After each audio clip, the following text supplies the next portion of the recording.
to settle for the spinning Samoan because she can't get it. Charlotte avoids another armbar. Warren, I want to know your thoughts on this match up until this point, up until the finish, because I really enjoyed it and the crowd was cooking. I was surprised at how physical it was, because not only were there were a lot of transitions, lots of holds, but man, they were laying into each other. When it was time to strike, it was a little snug. It was a little severe, I'd say. Ronda, obviously, no problem bleeding. She took a beating in this match, and so did Charlotte. This was a very physical match.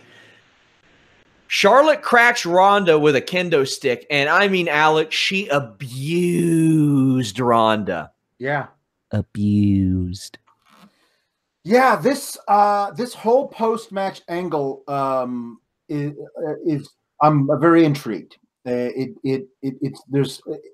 will say, whenever they get around to this whole horsewoman versus horsewoman dealy, it's gonna be lit. I'm ready for it, man. We're gonna really go into this. I've got a column coming up. It's up on Select now, but it will be up this week. I love everything about especially I can add the Charlotte thing. I might have to rewrite it. Charlotte and Ronda and Becky especially. These aren't one-dimensional. Baby faces only have good qualities. Heels only have bad qualities. Booking, and god damn do I love that. Yeah. Let's talk about the beating afterwards. Rousey's painted up with blood and scars and welts. Natural selection on the chair. Beat up by officials. Now, Ronda got booed here. But dare I say, and she's never been less over as a babyface than now. Right. But dare I say that to a degree, this is sort of her Tommy Dreamer getting caned moment. A lot of parallels. But she's not going to be more over than Charlotte Flair right now, because they got Charlotte Flair over a big time here. This is the deal that I wonder about. I can't imagine that they went into this thing saying, Charlotte, you're going to obliterate 2 kendo sticks on Rousey. Then you're going to hit her with, you're going to natural selection or with a chair. You're going to be insane. You're going to punch out and spear refs. You're going to go insane. After that, we expect you to get "Thank you, Charlotte" chants.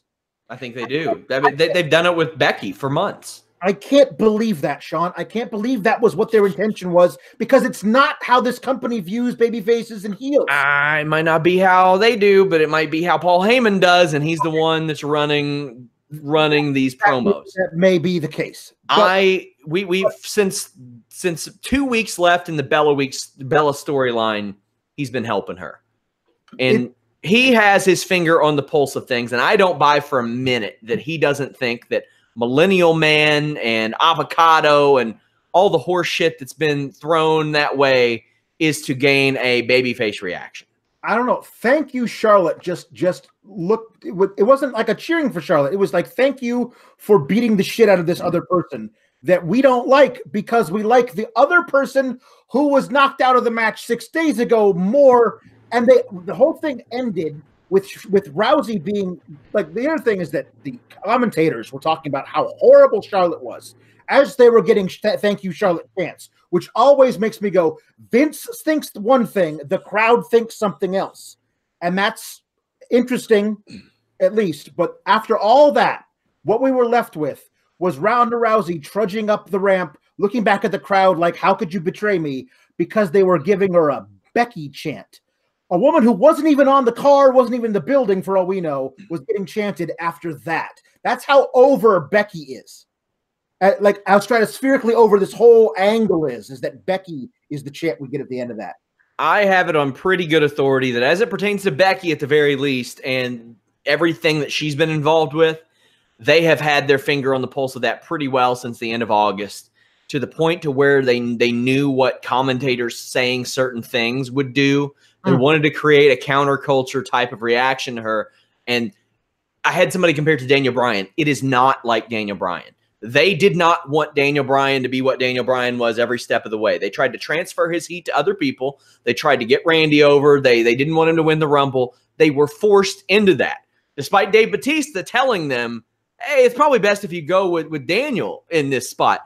They did not want that for months. It's in Daniel Bryan's book. Yeah. He's not kayfabing in his book, you guys.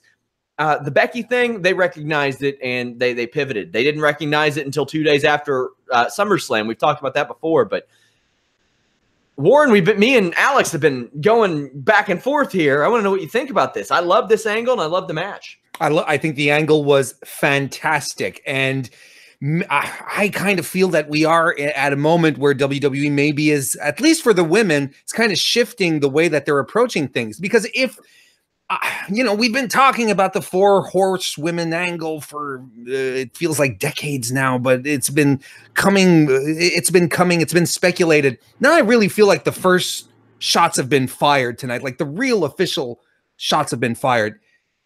The UFC horsewomen, or the real 4 horsewomen, can't be baby faces in this situation. And that's the thing. When everyone's saying, oh, Shayna Baszler is going to get called up with Shafir and Duke, and it's all going to happen. They can't bring this storyline in without Ronda being a heel. It just won't work. They're not going to put their women, WWE's women, as the heels in this situation. Yeah. It's going to be the opposite. And so good luck with those 4 being heels. Yeah, exactly. So as long as Ronda is not a heel, it's not happening. But I really feel, if I'm a betting man, I have 10 Canadian rubber bucks that says that tomorrow night, Ronda Rousey just may cut a "You People" promo. I'm kind of expecting that. So, wow, I'm told that the refs essentially were telling Charlotte to lay it in on him, and she took it easy on them. Not so much on Ronda, though. But as we mentioned about the heel-face dynamic, Baszler, Duke, Shafir, heels. Yeah. It's how are you going to turn him babyface? You can't. Ronda is ready, prepared. I'm telling you guys, Paul Heyman and Ronda Rousey know what they are doing with this. And you look up and down at those 4 women. Becky Lynch is the most over woman maybe ever, maybe at this point. Mm-hmm. There was a point where AJ Lee was one of the hottest things on Raw. You could maybe argue that. Mm-hmm. You have Bayley, the most white meat babyface of any woman in WWE history. Sasha Banks, who I can tell you from traffic numbers and engagement, among the most passionate fan bases in WWE history. And Charlotte, who WWE wants as their golden girl, would love for them to be their golden girl, B. Arthur style.